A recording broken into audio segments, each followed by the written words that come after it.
Ngalesi sikhathi usashaya ivosho, igumgedlela likhetha inkosi enkulu igumbe lesitima somampondo kwaba mkhulu uNkulunkulu phakathi. Amen.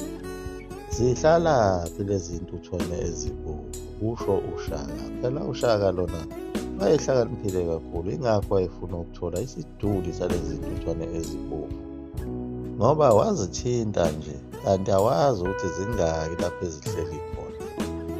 Ingakho amabhunu ayesengene enkingeni enkulu kangaka, ngoba phela imikhumbi ayelokhu ingenile kwengezwa amabutho ayekade organizwa wuye uLord Kitchener. Njengoba wangena wahamba edla onke amadolobha njengaye inhloko dolobha eBloemfontein nase-Orange Free State ayidlala. Waze wayofika lena eGoli, wafika nalo iGoli walidla. Phela iGoli amabhunu ayelikhandele zona ezifika namthwalo nabasebenzi, njengoba nanamhlanje kusayindawo lapho kuhlala khona abasebenzi basezimayini.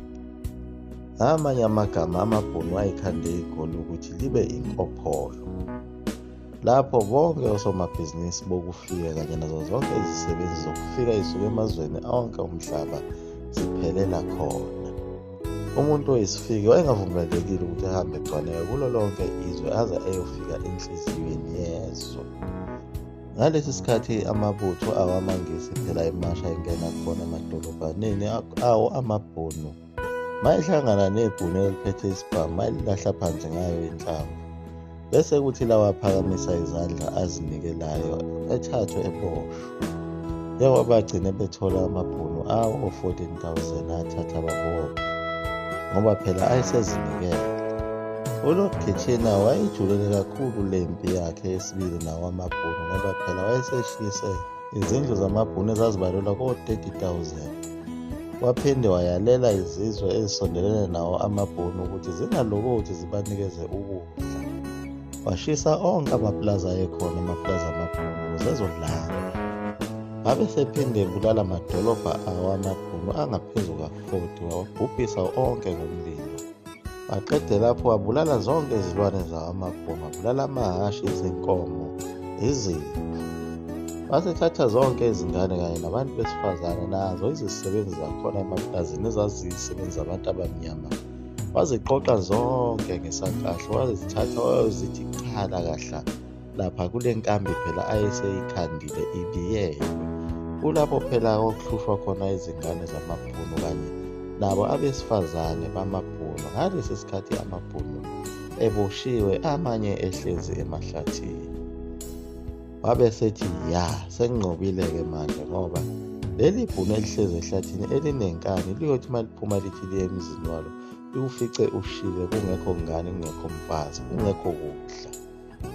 Kumele nalo lize lizozinikela la. Kula makamu ayekhandwe uye uLord Kitchener, wayekhanda amakamu angaphezulu ka-40 ayihlala abesifazane bamabhunu kanye nezingane. Empintshene khona bebalelwa ko-116,000 kula makamu angu-40. Kwaphinde kwaba khona elinye ikamu elalinamakamu angu-60. Yilapho phela okwakuhlala bona abantu abamnyama nabo beminyene kakhulu, ababesebenza emapulazini nabo laba babelekelela wona amabhunu baboshwa bonke bazogqishwa lapha ekamu lokuhlushwa. Yilapho kwaqubuka khona izifo ezazinzima kakhulu kuwo la makamu ngenxa yakho kuminyana kwabo abantu ababehlezi kuwo la makamu. Asazi noma lezi zifo lezi zazifakwe uye yini uLord Kitchener ngenhloso yokuphungula lesi sibalo salaba bantu, kanti futhi nendlala yayithe bhe kuwo la makamu. Kukhona nesifo sohudo kanye nawo umkhuhlane owawunzima kakhulu, naso isimungumungwane sasikhona khona lapho. Yilapho kwaba khona umphumela wokushona kwabelungu abaningi kakhulu, abafazi babo amabhunu phela nezingane okubalelwa ko-26,000 kuya ku-27,000. Zona izisebenzi zasemaplazini ezashona zabalelwa kubo o-15,000. Kwakungcwatshwa usuku nosuku, kodwa wayekhona phela umhlengikazi wayeqashwe wuye uLord Kitchener lona ukuba azosebenza khona lapha kuleli kamu ukuze enakekele abantwana abagulayo. Asazi noma wayeqashwe yiyo phela iBritain ukuthi azofaka ukufa kulaba bantu. Amadube esandlwana alekelela kakhulu kuyo lempi yamabhunu namangisi. Phela njengoba amabhunu lawa ayesecashile phela emigedeni nasemahlathini, kwakusetshenziswa wona amadube esandlwana ukuthi ehambe ebacika ukuthi ngabe bacashe ngakuziphi izintaba bese beyobikela abakhulu amangisi phela. Yilapho elaqala ukuhlukana phakathi leli qembu lamagerilla, ngoba amanye abona ukuthi ayisekho lento, ahamba ayozinikela. Kodwa elinye iqembu alifunanga ukuzinikela, lalingavumi ukuthi liyophathwa iBritain. Kodwa amabhunu alahlekelwa kakhulu kulempi ngoba kwafa amabhunu aku-30,000, ngoba phela esewonke ayibalelwa ku-70,000 amabhunu ayekulempi. Bese kuthi wona amangisi ayibalelwa ku-400,000 ewonke, kwafa 100,000. Isibalo sabantu abamnyama babe-100,000 beyolekelela bona amangisi abafayo abaziwa. Nakulo futhi uhlangothi lawa amabhunu ababelekelela amabhunu ngokubathwalela imithwalo abafayo abaziwa. Kodwa isibalo esitholakalayo yilesi sabantu ababesenkambini abamnyama ababeboshiwe phela basohlangothini lamabhunu abafayo. Abanye laba babeboshiwe lapha babelande phela kuwamaplazi awamabhunu ngalesi sikhathi eshiso. Nawe wawezidlulela ngendlela lapho ngokuqoqa uthatha uyofaka kuyo le nkambi. Bekusola phela ukuthi kadulekelela wona amabhunu. Amabhunu abalelwa ku-6,000 athathwa aboshwa ayiswa eSt Helena. Kulawo mabhunu abalelwa ku-6,000 ayiseSt Helena, iningi lawo lafa libulawa ukugula naso istress phela sokuthi babeshiya abantwana babo laba babethunjiwe nabafazi enkambini lapho ababebulawa khona ukhuvethe olwalufakwa yibo laba belungu. Amanye amabhunu kwase kufe bonke abomndeni babo. Yikho phela lokho kwaholela ukuthi kiwe phela ezingxoxweni zoxolo ezaqala ngoMarch 11, 1902. Kulezo ngxoxo kwakukhona phela yena uLord Kitchener lona enomsizi wakhe uMilner. Kodwa uMilner wayibambezela lezi ngxoxo ngenxa yokuthi ebona ukuthi la mabhunu lawa amanye asahlele ehlathini awakazinikeli. Kodwa wabuye wahlala umhlangano ngawo 15 May 1902. Kwaze waphuma isinqumo ngomhla ka-31 May 1902. Behlangene khona eVerneging. Kwabe sekusayina isivumelwano sokuthula khona ePitoli eMelrose House. Kodwa lela qeqebane lamabhunu elalihlezi ehlathini lalisekhona.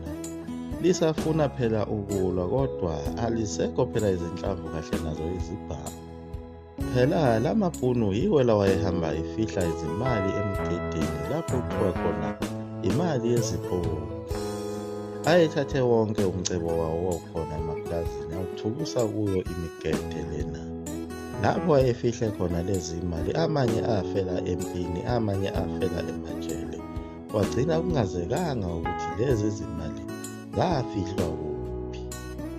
Uma ungake uqondane nazo lezi zimali uzithole lapha emigedeni, ungaphila impilo emnandi ingunaphakade.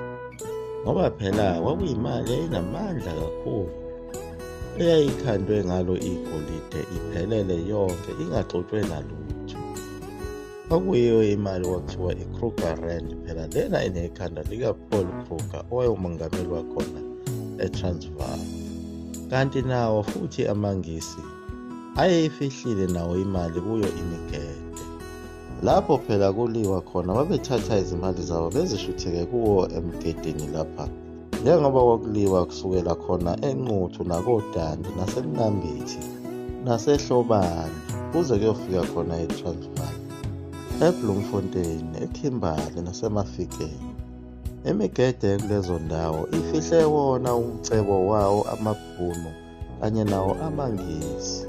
Asala kuzo lezi zimpi, wagcina umnotho ungaziwa ukuthi wafihlakala kuphi. Namanje lo mcebo usekhona, kodwa kunobungozi uma uthi ufuna ukuyowulanda ngoba phela kunezilwanyana eziphila khona kulezi zindawo ezifana nazo izinyoka.